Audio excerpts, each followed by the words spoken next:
million people. I have come here to die. With this assurance.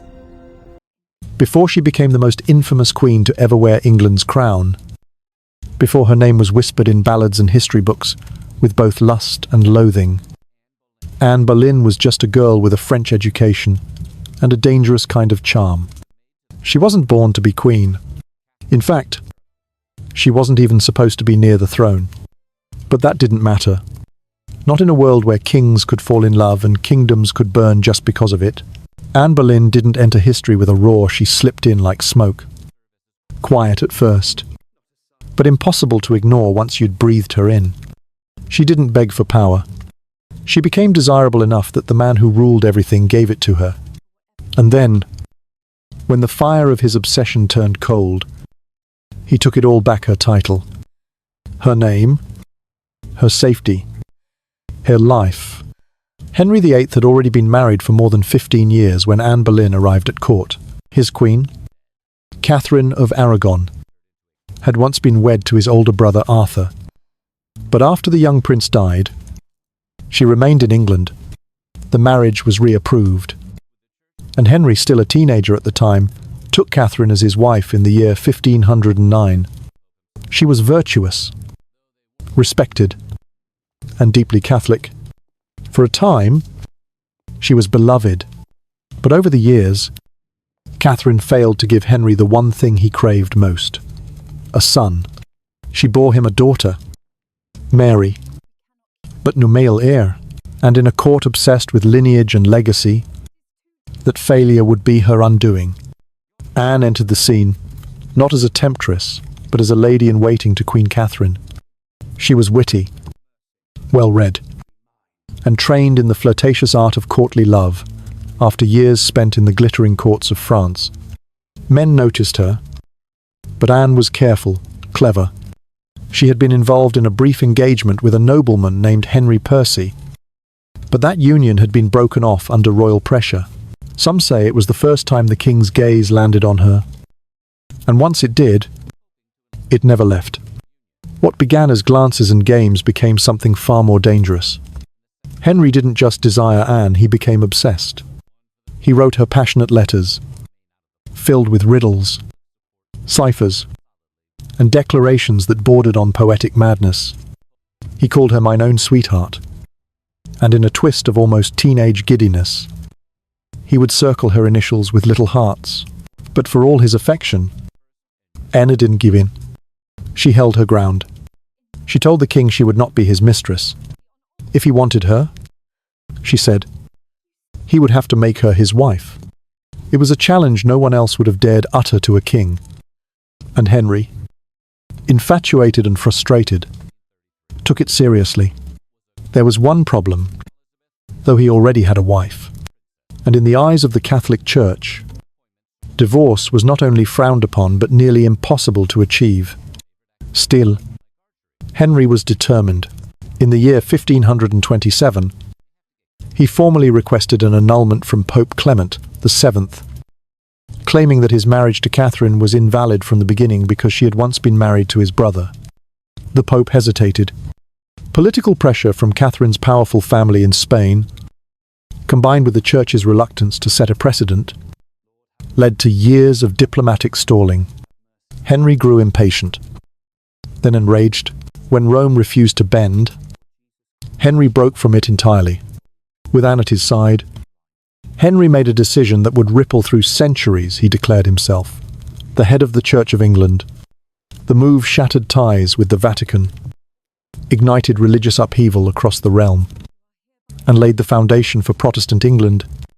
And he did it all for a woman who had never even promised him a son. In secret, they married. The first ceremony took place in November of the year 1532, the second in January of the following year. Anne was already pregnant. Henry was convinced this child would be the son he had longed for. In May and June of that year, she was crowned queen in a lavish 2-day coronation that paraded her through the streets of London. But the public reception was mixed. Many still supported Catherine, and many more resented Anne. To them, She was not the rightful queen, she was the interloper, the woman who had caused a king to forsake God. On the 7th day of September, 1533, Anne gave birth not to a son, but to a daughter, Elizabeth. Henry was crushed. The years he had spent defying church and nation for this woman had not brought him the male heir he believed he was promised. And though Anne tried again, suffering miscarriages and stillbirths, the king's patience withered. His gaze began to wander once more. By the year 1534, the once passionate love between them had cooled. Henry found solace in new mistresses, including Anne's own cousin. Anne, once the clever, irresistible force that turned a kingdom upside down, was now just another queen who had failed to bear a son. Her political enemies circled, and public opinion, never strong, grew colder. But it wouldn't end in exile. As it had for Catherine, Henry didn't want Anne gone, he wanted her erased. When Catherine died in January of 1536, Anne suffered a devastating miscarriage. Rumours spread that Henry saw it as divine punishment. Others whispered something darker, that Henry believed Anne had bewitched him. Whether or not he truly believed it, the end had already begun. Anne was arrested on May 2nd. She was charged with adultery, incest, and treason. The accusations were outrageous, the evidence laughably thin, but the message was clear. Her trial was a performance. Her fate was sealed. Even her former fiancé sat on the jury that condemned her. She was sentenced to die not by axe, but by sword, an execution deemed more noble, more precise, and perhaps more fitting for a woman who had once turned the world upside down with nothing more than a glance and a whispered no. She was beheaded on May 19th, and 11 days later, Henry married Jane Seymour. The woman who made a king forsake a church, who nearly brought an empire to its knees, died quietly in the Tower of London, her name already being reshaped into legend. Some called her a witch, others called her a martyr, but no one would ever forget her, and history, as always, would remember her not as she lived, but as she died, long before the crown touched her head, before her name became a curse, whispered behind the walls of the tower. Anne Boleyn was just another girl in a family that understood court ambition better than most. She was not the first Boleyn to charm a king, nor the first to walk the dangerous halls of Tudor power with her chin high and eyes sharp. But Anne was different. Even then, different in the way she moved, in the way she watched, in the way she spoke, with a careful blend of deference and defiance that could disarm a room or unnerve it. Depending on who she stood before, she was born sometime around the year 1501, though no one knows for sure the exact day or place, as if fate itself was hesitant to place her too clearly in the world she was about to reshape. Her father, Thomas Boleyn. There was a minor nobleman, but one with sharp instincts and a hunger for proximity to power. Through diplomacy, marriage, and manipulation, he secured his children, the kinds of positions that opened doors no commoner could touch. Anne's youth was shaped not by the green fields of Kent or the dusty parlours of minor aristocracy, but by the glittering, whispering courts of the Netherlands and France. There, she learned more than languages. She learned how women of influence moved. She learned that silence was a weapon, and that charm, when sharpened properly, could pierce armour better than any sword. By the time Anne returned to England in the year 1522, she was not the same girl who had left. She carried herself like someone who knew how to be seen without speaking, and how to speak without saying too much. Her wit was fast. Her eyes were dangerous.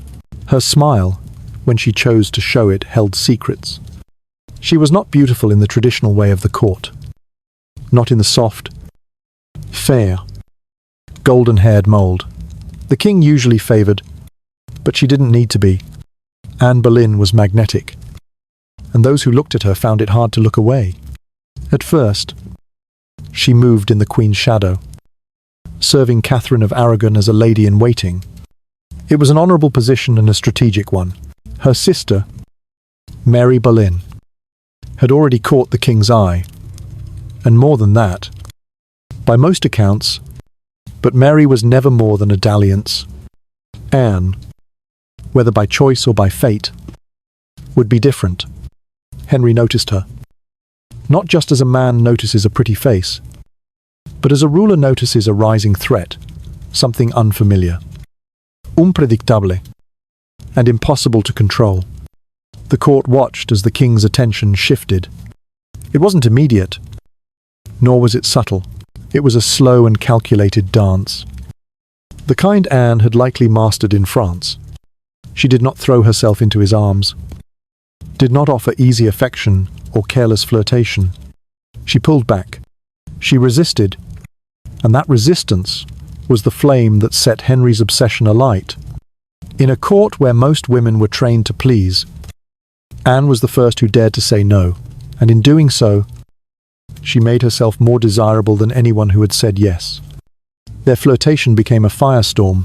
Henry wrote her letters, dozens of them letters filled with passion, with pet names, with aching confessions and chivalric fantasy. He referred to her as his servant, his heart's desire, his entirely beloved. He drew hearts around her initials like a schoolboy. He included riddles, puzzles, and wordplay games for two minds, two lovers, two conspirators. In those letters, the king bared himself not as a ruler, but as a man who believed he had finally found someone who could match him, and Anne responded not always in writing, but in her manner, her presence, her power to withhold affection, until she was offered something more. That something, of course, was marriage. It was a radical demand. For Anne to suggest or even imply that she would not become Henry's mistress, that she would not yield to him unless he made her queen, was more than audacious. It was dangerous. But Henry, already weary of Catherine and desperate for a male heir, did not balk. He began to plan. He turned to the church. He turned to Rome. He turned to his bishops and cardinals. And when they could not give him what he wanted, he turned against them all. Henry's obsession with Anne cracked the very spine of Christendom. His marriage to Catherine had once been sanctioned by the Pope himself, a union built on political alliance and the convenient death of his elder brother. But now Henry claimed that union had never been valid, that because Catherine had once been his brother's wife, their marriage was cursed in the eyes of God. It was a convenient theology, one twisted to fit his desire. But it would not be enough. Pope Clement VII stalled. Catherine, no stranger to politics, refused to yield. She insisted she was the true queen. She had her supporters. She had Spain.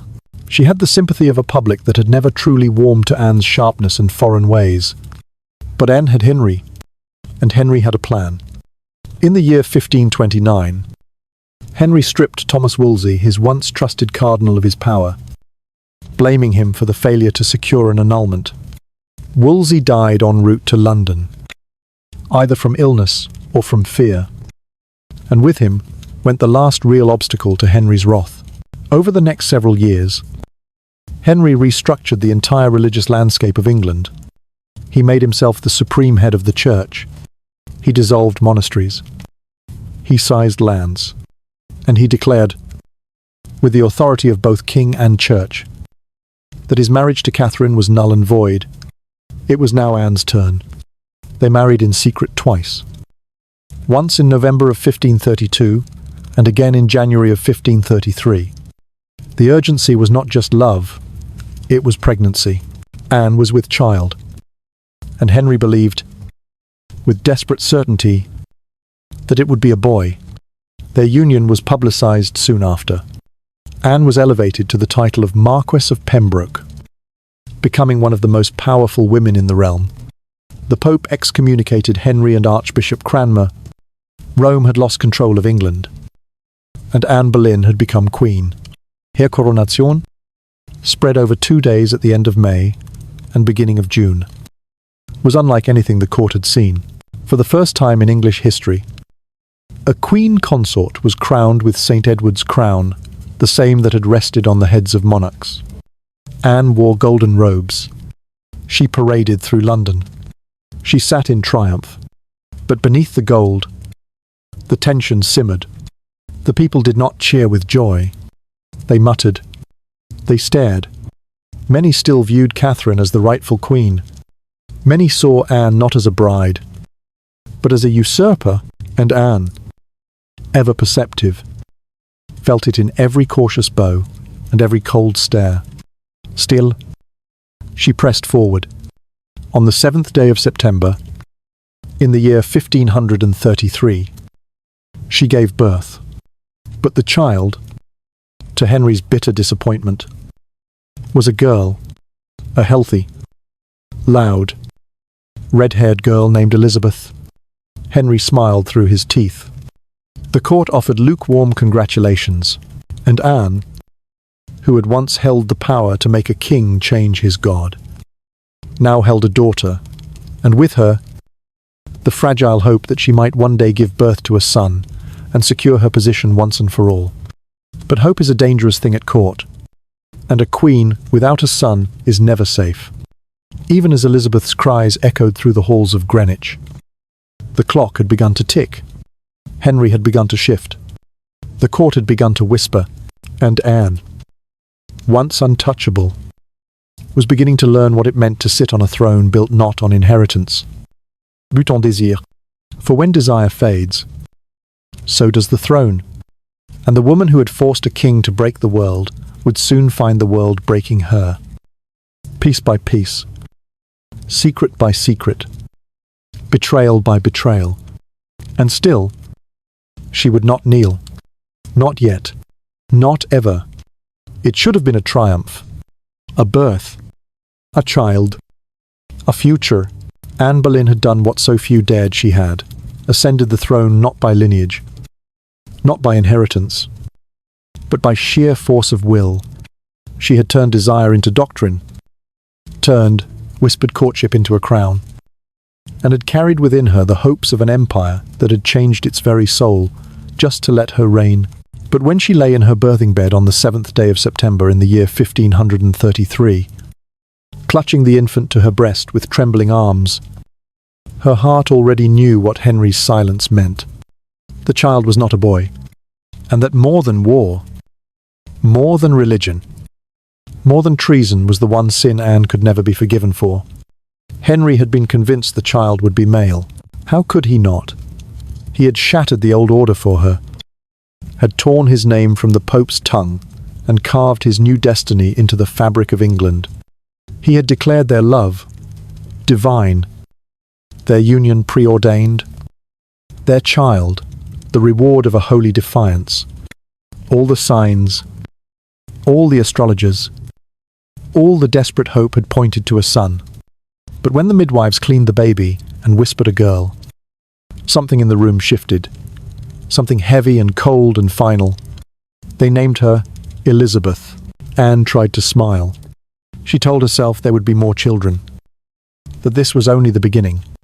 She reminded Henry of their love, of his vows, of the fire that had burned so brightly between them that it had melted a church.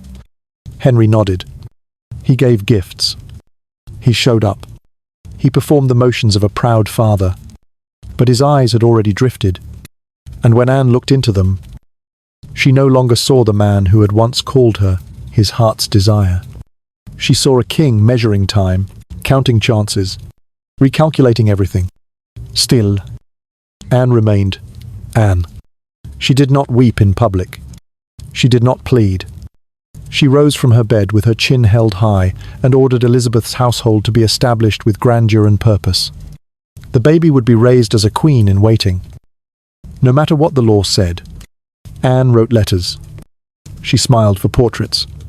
She played the game. And for a while, the court played along, but the quiet had already begun to spread. The kind of quiet that follows disappointment. that grows in the gaps between hope and reality, that clings to tapestries and hovers in the pauses between toasts. The people never warmed to her. She had dethroned their Spanish queen, Catherine, a woman they had known for decades. Catherine had walked among them, fed the poor, prayed in their chapels. Anne was something else. Too French, too sharp, too proud.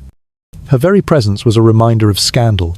Her crown, in their eyes, had been bought with the price of a broken church. And as Elizabeth grew, the people watched, not with affection, but with suspicion. They whispered that Anne had stolen the crown, that she had bewitched the king, that she had seduced England into sin. Henry, for all his stubbornness, was a man of moods. He could turn from passion to disdain in a breath. And as months passed, with no new pregnancy, his gaze once again began to wander. Anne, once the object of obsession, now found herself studied like a problem to be solved. She was too intelligent, too political, too willing to speak when silence was expected. The very qualities that had made her irresistible as a mistress now made her intolerable as a wife. She tried again to conceive. In the year 1534, she lost a pregnancy, either a miscarriage or a stillbirth. The records are vague, the silence deliberate. Henry said little. The disappointment, this time, was colder. No rage, no grief, just distance. Anne knew what that meant. At court, the king's attention had shifted to her own cousin, Madge Shelton, a cruel twist that cut deeper than any insult. Henry began to dine with other women, to walk gardens without her, to send fewer letters, to smile less in her presence. And Anne, who had once known how to play every note of the king's affection, found herself fumbling in a key, no longer hers. Worse still, the old loyalties had begun to stir. Catherine of Aragon, though exiled and stripped of her title, remained a symbol. Her daughter Mary, now declared illegitimate, had refused to call Anne queen, had refused even to recognize her presence. And though Anne urged Henry to force the girl into submission, the pressure only fed the myth. Mary became a quiet martyr, and Anne, the villain in every whispered tale. Then came the day. The world truly turned. Catherine died on the 7th day of January, in the year 1536. That same day, Anne lost a son, a male child, stillborn, delivered into a world that had already closed around him. The timing was uncanny. The symbolism, fatal. Rumours swirled. Some whispered that Anne had poisoned Catherine, and this was divine punishment. Others said the child had been born deformed, a sign of witchcraft, of sin, of God's wrath upon a cursed union. Henry did not speak of it. He did not cry. He did not rage. He simply left. Days later, Anne found herself alone in her chambers. The infant gone, the future unravelling. And still, she held her head high. She ordered her ladies to continue with their duties. She attended Mass. She smiled when spoken to, but behind her eyes, something had fractured. The king, meanwhile, had already turned toward Jane Seymour. A quiet girl, a modest girl, the opposite of Anne in almost every way. She had been one of Anne's ladies in waiting, silent and obedient, waiting in the wings like a shadow. And now, Henry began to visit her, to send her gifts, to speak of virtue and peace and sons. Anne knew the game was over, but she did not run. She did not flee. She did not confess. Because queens, even doomed ones, do not beg. She stood before a court that had already made up its mind, a husband who had already replaced her in his heart, and a country that never wanted her to begin with. And she waited. She waited for the storm she had always known would come. The wave that would rise from silence, from whispers, from betrayal, and wash away everything she had built. And when it did, she would not flinch. It was a day soaked in black. Not just because the Queen's robes were dark, or the skies over Greenwich thick with winter fog, but because somewhere deep in the heart of Anne Boleyn, something ancient and feminine and full of hope died without a sound. It began with news that should have pleased her. Catherine of Aragon, her rival in blood, in title, in memory, was dead. The woman England still mourned. The Queen Henry's people still whispered about as the true wife, had died on the 7th day of January in the year 1536. Exiled, alone, dressed in the dignity of a defeated saint. And for one brief moment, Anne Boleyn stood at the pinnacle of her power, the final obstacle to her legitimacy swept away by the hand of fate. Or perhaps, as some murmured behind folded fans and tightened veils, by poison, delivered in quiet revenge. But even as the bells tolled for Catherine's soul, Anne's body betrayed her. She had been pregnant again, and this time, the signs were promising. Her belly rounded with the steady confidence of a longed-for heir. Her physicians, silenced by past disappointments, cautiously nodded when questioned. Henry, though distant in manner, allowed himself to hope quietly, carefully, with the guarded detachment of a man who feared joy as much as he craved it. Anne, determined to restore what had been lost in the people's eyes, walked with the proud bearing of a woman, certain of her purpose. This child would be the son. This child would secure her crown. This child would silence the ghosts. But the body does not obey politics. On the very day that Catherine's corpse was lowered into the cold stone silence of Peterborough Abbey, Anne felt the first tremors of loss ripple through her womb, whether it was grief or shock, or the brutal coincidence of a soul departing just as another prepared to enter. The result was the same. The pregnancy ended. Some say it was a miscarriage. Others that the child was born too early, too broken to survive. Some claim the infant was deformed, its features twisted by the weight of superstition and rumour before it ever opened its mouth to cry. Anne, still aching from the physical agony of delivery. I was told the truth plainly. This was her third failed pregnancy. And this time, the child had been a boy. The irony was sharper than any sword. Henry's reaction was not rage. It was something worse. A chilling, disappointed quiet. He did not storm through the palace. He did not shout accusations or curse God or fate. Instead, he stared at Anne with a look she had never seen before. Not anger, not sorrow, but calculation. And in that cold silence, Anne heard the first notes of her funeral hymn. The miscarriage broke more than her body. It shattered the fragile thread that had kept her tethered to her husband's favour. Henry had defeated popes, kings, and centuries of doctrine. To be with her, he had turned his kingdom upside down. He had risked rebellion and excommunication. But all of it had been for one thing, a son. And now, for the third time, that promise had dissolved in blood and silence. Anne knew it. She could see it in the way Henry now looked at Jane Seymour, gentle Jane, modest Jane, her lady-in-waiting turned spectre of replacement. She saw it in the way the courtiers began to shift their allegiance, their smiles curving subtly toward the quiet girl in white, and away from the queen whose brilliance had once scorched them. She saw it in the way her allies grew quiet, and the halls that had once echoed with her laughter now echoed with questions. No one dared ask aloud. To lose a child is to grieve 1,000 lives that will never be. But for Anne Boleyn, this particular loss was not just the death of a son, it was the death of her shield. The one thing she could offer Henry that no other woman could.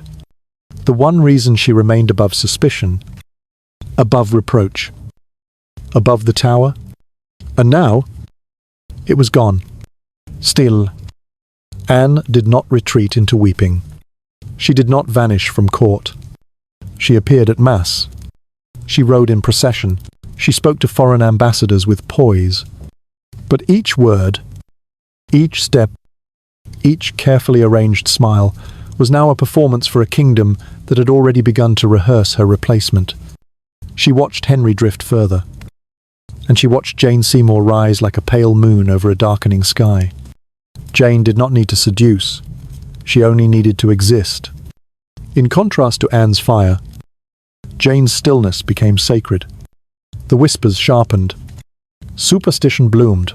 They said Anne had cast a spell on Henry, that her miscarriages were proof of God's displeasure, that she was a witch, a tréteau, a harlot in a crown of stolen gold, and as if fate were mocking her. The same people who once exalted her as the king's chosen queen now whispered that perhaps they had been wrong all along, that perhaps Queen Catherine had been right, that perhaps England was cursed. Anne knew that to survive, she had to act. She attempted reconciliation. She visited Henry with gifts, with soft words, with reminders of their past. She tried to reach him not as a queen, but as the woman he once adored.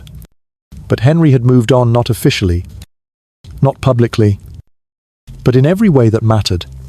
His words were courteous, his touch cold, and in his eyes there was no longer devotion, only duty. A duty now focused on finding a new wife who might succeed where Anne had failed. Then came the cruelest twist. Not only had Anne lost her unborn son, but now Henry began to question whether God had ever truly blessed their union. He started to entertain the idea, once dismissed as political blasphemy, that Anne had seduced him by supernatural means, that her rise had been unnatural, that she had bewitched him, ensnared him, tricked him into marriage and sin. It was the same playbook he had once used to dissolve his marriage to Catherine. Only now, the accusation came soaked in fear and regret. To question the validity of his marriage to Anne was to open the door to her downfall. And Henry, ever eager to justify his whims with the language of heaven, stepped through that door with the confidence of a man who believed his desires were divine commandments. Anne was alone. Her enemies, once scattered and cautious, now gathered with sharpened knives and polished smiles. Thomas Cromwell, once her ally, now moved in quiet coordination with those who wished to see her gone. The charges had not yet been written, the accusations not yet spoken aloud, but Anne could feel the trap tightening around her with every passing hour. She had once been the queen who broke a kingdom apart. Now she was the woman whose womb had failed, whose influence had rotted, whose very presence was a threat to the future. In the quiet of her chambers, Anne Boleyn prale, not just to be spared, but to be understood, to be remembered not as a monster or a mistake, but as a woman who had dared too much, who had loved too fiercely, who had burned too brightly for the world she was given. She held her rosary not out of piety, but out of desperation. She held her daughter, Elizabeth, in her arms and kissed the child's coppery hair, wondering if she would live long enough to see her walk or speak or rule. Anne Boleyn did not know it yet, but her days were already numbered. The tower was already being prepared, the sword already summoned from France, and the man who had once sworn he would move heaven and earth to make her queen was now crafting the story that would make her death feel inevitable, even merciful. The day she lost her womb was the day she lost the future, and in a court that fed on blood, the only thing left to take was her life. The wind changed in the spring of the year 1536. It did not roar or howl. It did not rattle windows or tear down banners. Instead, it crept in like breath, through a keyhole, silent, patient, and fatal. Anne Boleyn, Queen of England, once the brightest star in Henry's sky, now moved through her palace with the weight of suspicion pressing against her ribs like iron stays. She knew the silence was too loud. She knew the glances lingered too long. She knew that when the king no longer looked at you, it was not love that had died. It was your place in the story. And when a woman in Henry's life fell out of the story, the ending was never gentle. The first whisper came from the shadows, as all royal betrayals do. A name, barely spoken, linked to hers. A gentleman of the court. Then another name, a musician. Then another. And then horrifically, impossibly her own brother, George Boleyn, Lord Rochford, a man Anne trusted beyond politics, beyond bloodlines, beyond the shifting tides of court. They were building something, not a scandal, not a seduction, a case, piece by piece, lie by lie. They were preparing to do what no one had dared before, to destroy a sitting queen. The architect of her fall was Thomas Cromwell, once her ally, now her executioner in plain clothes. He had risen under Anne's favor, carved out power, in the wake of Catherine's exile. But now the Queen's influence was fading.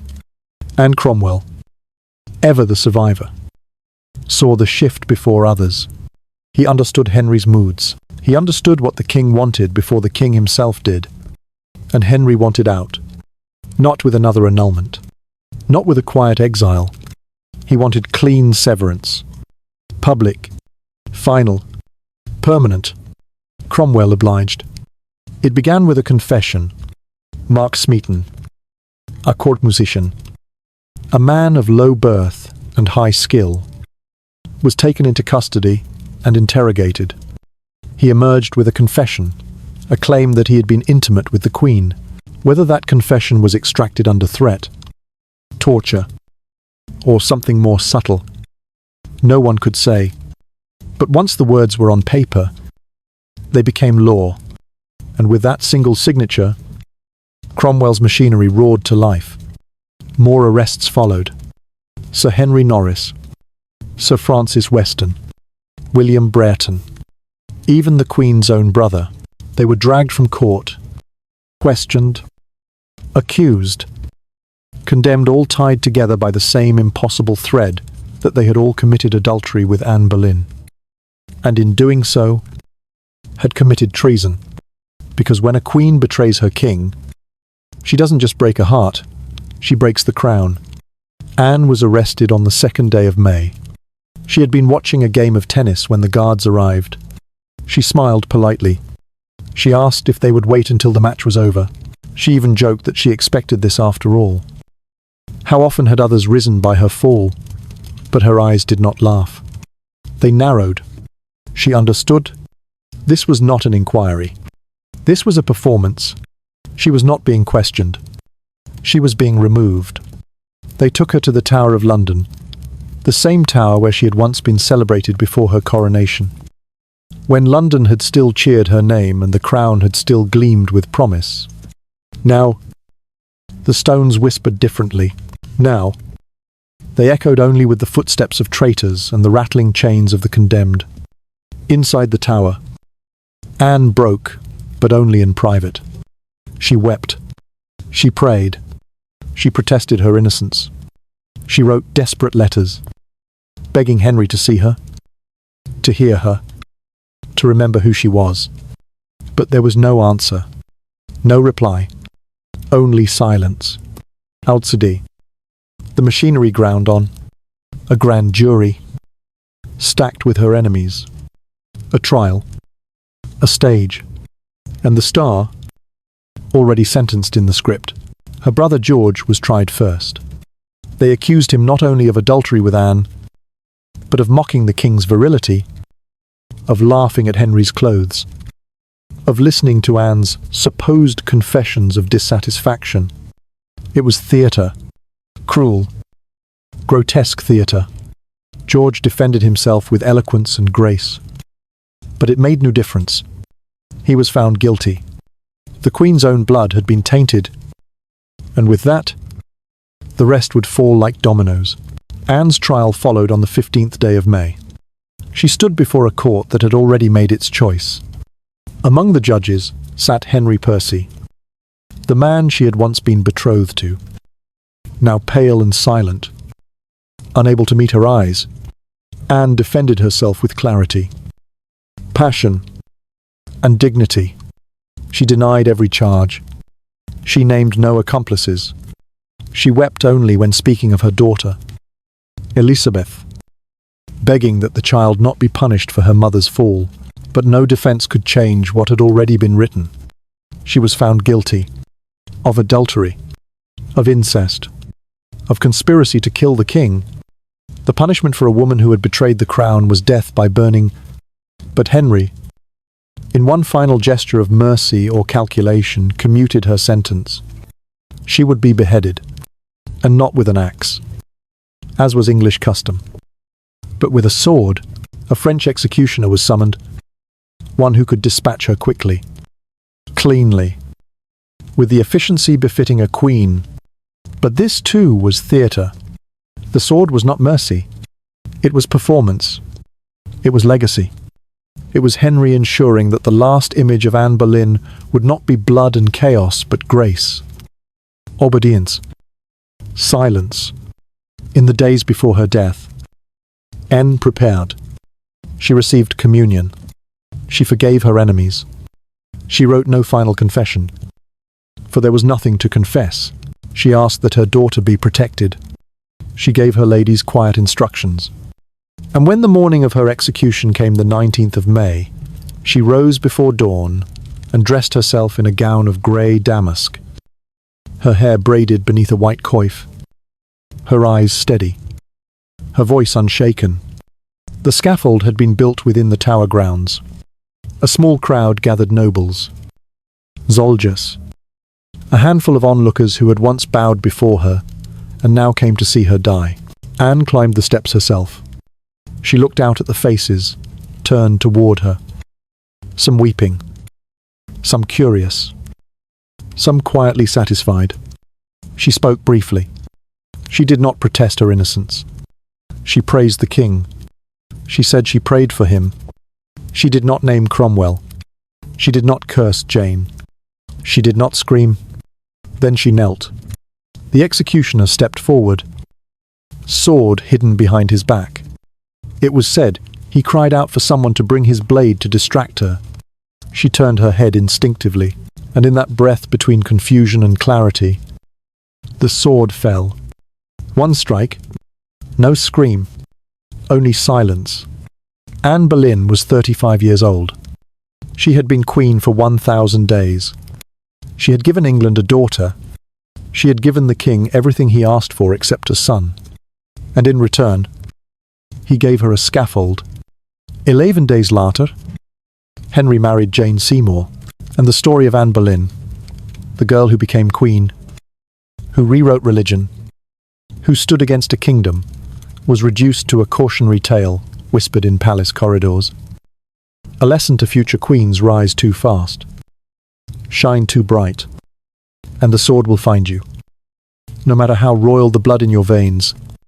In the quiet days between her sentence and her death, Anne Boleyn was no longer queen in anything but title.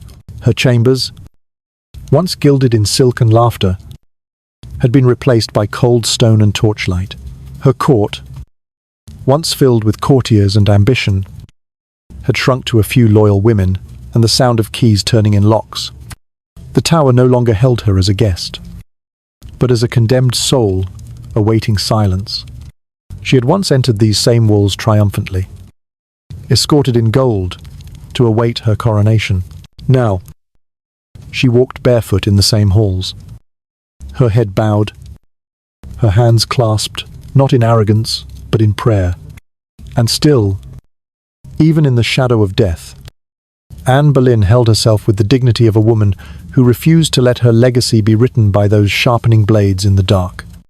It was during this liminal space between judgment and oblivion that Anne wrote her final letter, addressed to Henry, signed with trembling ink.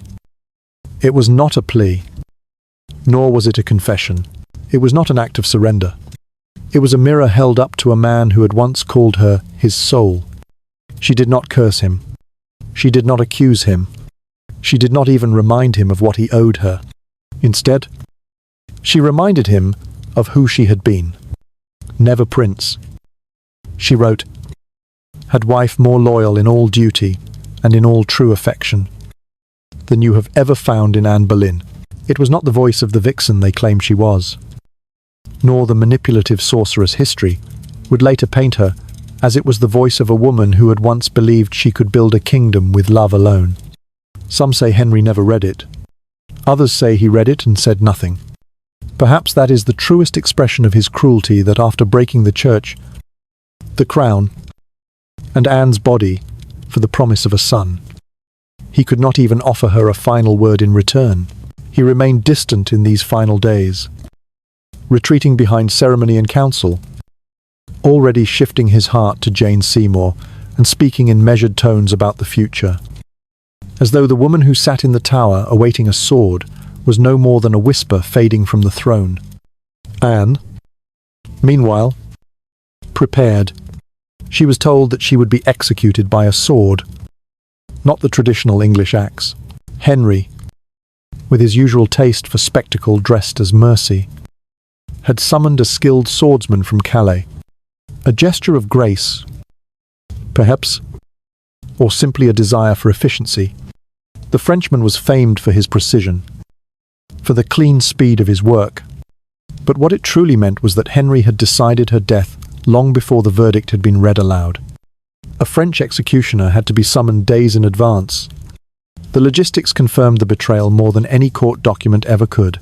As she waited for her death, Anne did not weep in front of the guards. She did not scream. She did not beg. Those who watched her in the tower said she was sometimes quiet and sometimes joyous, as though she was already halfway between this world and the next. She confessed to no crimes, for there were none to confess. She continued to pray, not with the fire of a zealot, but with the steadiness of a woman who had learned long ago that in a world of kings and crowns, a woman's only certainty was God.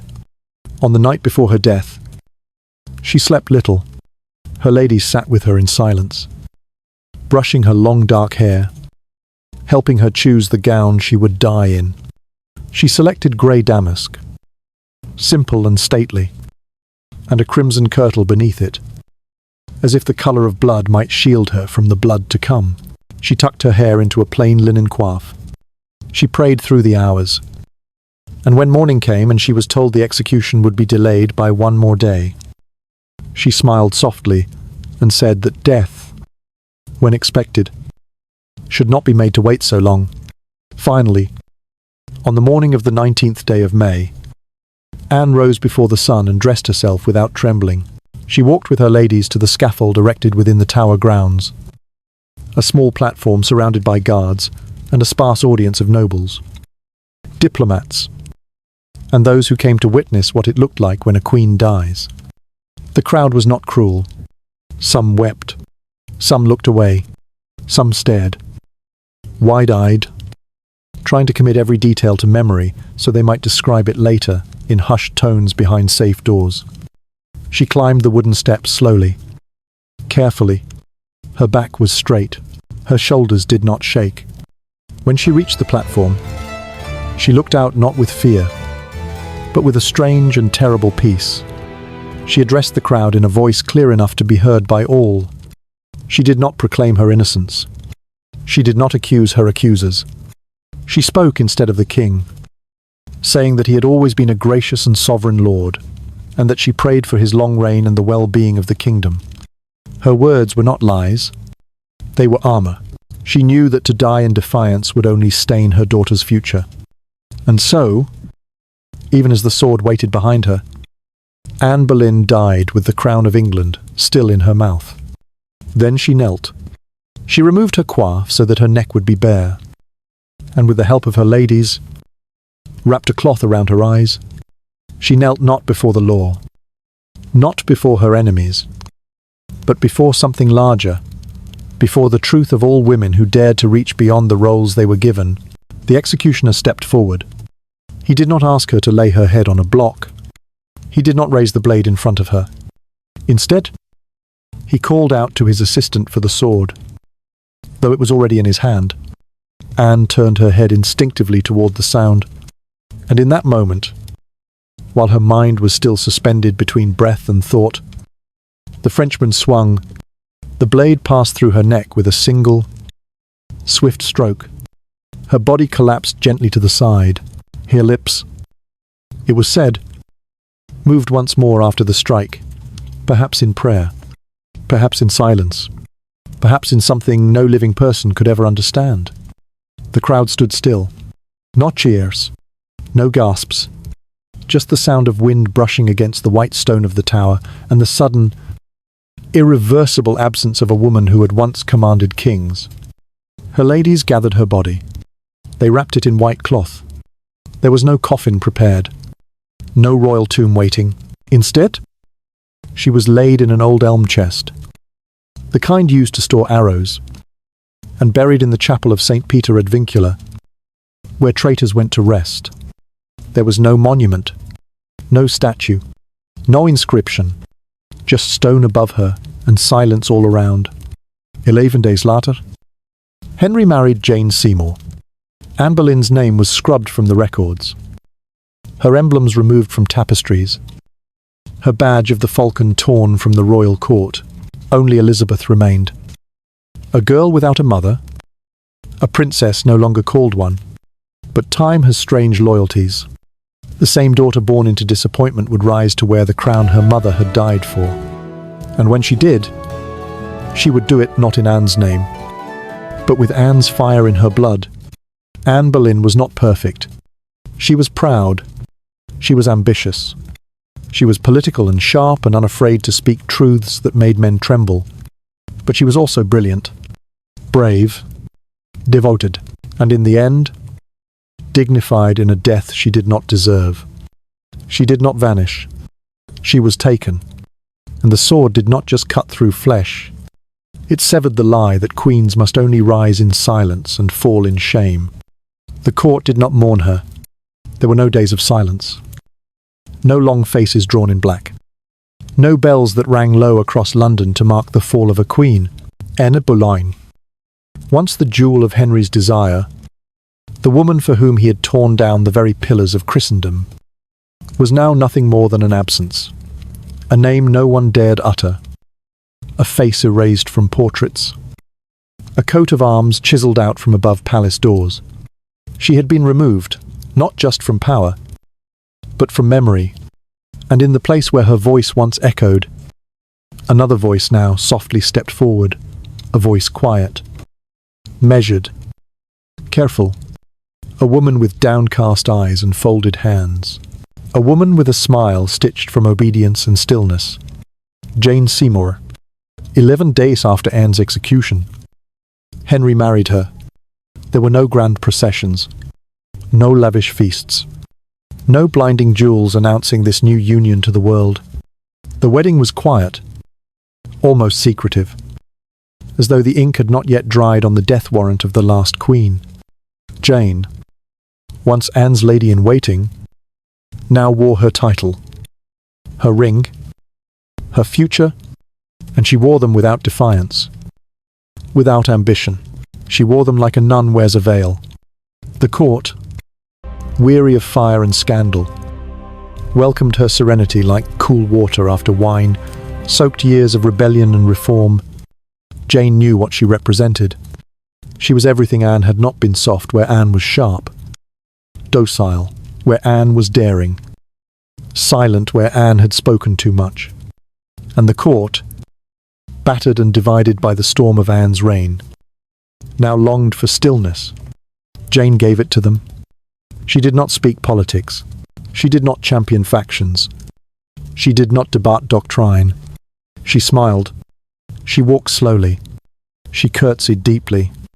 And in her simplicity, she calmed a king whose temper had boiled for years. But simplicity is not innocence. Jane may have seemed meek, but she was not blind. She had seen what happened to queens who failed. She had witnessed Anne's rise and fall up close, seen her flinch at the king's silence, seen her weep behind tapestries, seen her walk to the scaffold, with no one left to protect her. Jane had learned, and she had learned well. She would not speak too much. She would not step beyond her place. She would wait, and she would give Henry what no wife before her had, a son. And then there was Elizabeth, the little girl with copper hair and eyes too old for her years. Now motherless and branded as illegitimate. Once a princess, now simply Lady Elizabeth. Her household was stripped of royal titles, her name removed from the line of succession, her rooms made smaller, her future uncertain. No child at court could fail to feel the tremors of political disgrace. But Elizabeth felt them most keenly. She had once been the hope of a dynasty. Now, she was a quiet reminder of a woman the court would rather forget. But Elizabeth did not weep loudly. She did not throw tantrums or cry for her mother. She watched. She listened. She absorbed. In her silence was the slow knitting together of a soul that would one day outlast them all. She did not carry her mother's crown, but she carried her mother's mind, sharp, watchful, and above all, resilient. Jane Seymour did not seek to replace Anne in the girl's heart, nor did she reject her. She treated Elizabeth with a distant courtesy, neither warm nor cruel, but Elizabeth, already learning how quickly love could disappear in a palace, knew better than to lean close. Her world had narrowed to a threadbare nursery and the careful whisper of tutors who changed their tone with the changing winds. And while other children were learning lullabies, Elizabeth was learning how to survive. Henry, for his part, barely looked at her. She was not the son he had demanded from Anne. She was not the living proof of his divine right. She was a shadow of failure, a mirror to a mistake he refused to admit. When he passed her in the gardens or the chapel, he nodded with stiff formality, as if she were a foreign child, brought into court, out of duty, not blood. And Elizabeth, standing straight with small hands folded and lips sealed, nodded back. She would not cry for a father who would not speak her name. Jane's pregnancy, when it came, was met with the kind of trembling hope usually reserved for miracles. The court held its breath. The nation prayed. Henry smiled again, truly smiled for the first time in years. He lavished Jane with praise, gifts, deference. He spoke of her virtue, her obedience, her destiny to deliver England's prince. And as Jane's belly swelled, so did her place in his heart. She had given him what Catherine could not, what Anne had failed to provide. In her growing womb, the king saw salvation. In October of the year 1537, Jane gave birth to a son, Edward. The air rang with celebration. Cannon fired. Bells tolled. The child was paraded through the halls as if he were already king. Henry wept with joy. He called Jane his true wife, the mother of his dynasty. For a brief moment, the kingdom believed the long war of wives had ended, that peace would now reign with the birth of a boy wrapped in ermine and prophecy. But peace does not linger long in palaces built on blood. 12 days after the birth, Jane Seymour died. Some said it was from fever. Others whispered complications. All agreed that the Queen, the quiet woman who had risen by silence and virtue, had been consumed by the very labour that gave her power. Her death was mourned publicly. Sincerely. Henry, shattered, wore black for months, commissioned grand portraits, and buried her with the honours of a beloved queen. She became, in death, the one wife he never turned from, the only one buried beside him in the end. Elizabeth watched all of this unfold with the distance of a child already older than her age. She watched the rise of Jane. She watched the birth of the brother who would take her place. She watched the death of a queen praised for surviving the game, just long enough to die before it turned against her. And in that silence, in that careful observation of shifting crowns and broken mothers, Elizabeth learned something no one could teach her. She learned to wait. She learned to listen. She learned that power was not always taken with noise, but with patience. The court forgot Anne. They praised Jane, They ignored Elizabeth. But the girl remembered everything. She remembered her mother's hands. She remembered her father's silence. And above all, she remembered that queens are not born. They are made. She is gone now. The fire that once danced behind her eyes. The laughter that once echoed through long Tudor corridors. The silken voice that once whispered French poetry into the ears of a king, all of it extinguished beneath the blade of a French executioner. But in the quiet of night, when the palace grows still and the ghosts of history begin to stir, Anne Boleyn returns. Not in rage, not in vengeance, but in memory, in warning, in reflection. Because you do not simply erase a woman like Anne Boleyn. You bury her. You silence her. You damn her. And still, she finds a way to rise. They called her a witch. They called her a seductress. A tréteau. A whore crowned in rebellion. They painted her with blood and ambition. And they told stories of her sixth finger. Her mole beneath the chin. Her power over men. But what they feared most, what they could not allow to survive, was not her body, but her mind, her voice, her refusal to be quiet. Anne Boleyn was not a woman who stayed where she was told. She did not walk 3 steps behind. She did not curtsy with her eyes lowered. She looked power in the eye and dared it to meet her stare. She was not born to be queen. No royal blood paved her path to the throne. Her mother was no monarch. Her father, though clever and ambitious, merely played the outer edges of nobility. And yet Anne carved her own path, not by charm alone, though she had that in abundance, not by beauty, though it danced along her cheekbones like a whispered spell.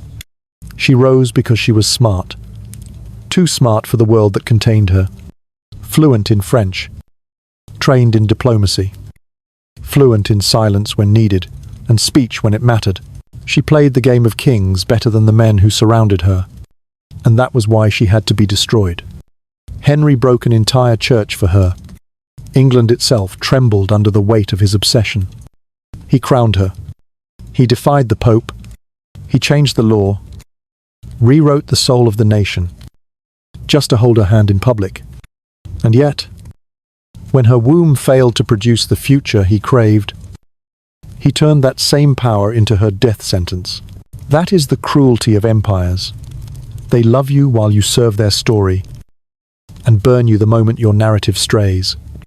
But Anne's story did not end at the scaffold, because while the crowds turned away, while her name was chiseled from stone and her image removed from tapestries, something far more dangerous remained. Elizabeth. A child born of scandal, baptized in whispers, raised beneath the shadow of treason, but also a child born of Anne's fire, her wit, her resilience, her rage. Anne did not live to see her daughter rise. But she planted something in the girl's bones, something sharp and unbreakable.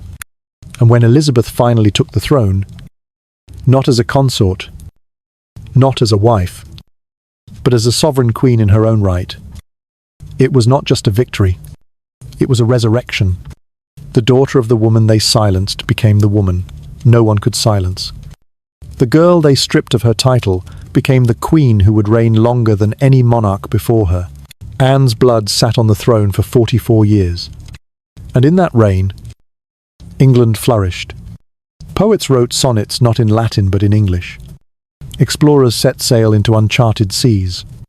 Scholars debated philosophy without the chains of papal decree. The nation became more than an island. It became an empire.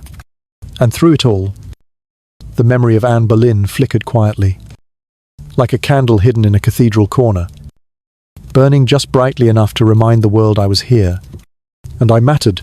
History is not kind to women who do not bend. It prefers them pliant, smiling, fertile, dead. Anne Boleyn gave them none of these things. She gave them defiance. She gave them daughterhood without apology. She gave them intelligence that did not ask permission. And for that, they broke her. But they could not break what she passed on. You see, The crown she wore was never really gold. It was resistance. It was vision. It was the refusal to believe that a woman must be quiet to be holy, must be obedient to be worthy, must be loved to be remembered. Anne Boleyn rewrote the story of what a queen could be, not just a vessel for heirs, not just a consort draped in jewels, but a force of nature wrapped in lace and strategy. She is still misunderstood, still judged. They remember her for how she died, not for how she lived. But maybe that's why we must remember her now, not as a villain, not as a victim, but as a woman who stared down the centuries and dared to shape them with her own hands. She didn't whisper in mirrors. She spoke in laws, in treaties, in the education of her daughter, in the fury of her final gaze. And maybe, just maybe, she still speaks, not to haunt, but to warn, not to curse, but to call. So when the night grows quiet, and the candlelight flickers along the edges of a forgotten page in a forgotten history book, listen. Listen closely. Because if you hear footsteps in the tower, if you hear silk brushing stone, it may not be a ghost. It may be a woman who once changed the world 1,000 days at a time, and who is still waiting for the world to finally see her as she was, not the king's mistake, not the nation's shame, but the beginning of a revolution dressed in velvet and crowned in fire. And so we close the book on Anne Boleyn, not with judgment, not with pity, but with something she was rarely offered in life: reverence. She did not win, but she made history tremble. And history is still listening.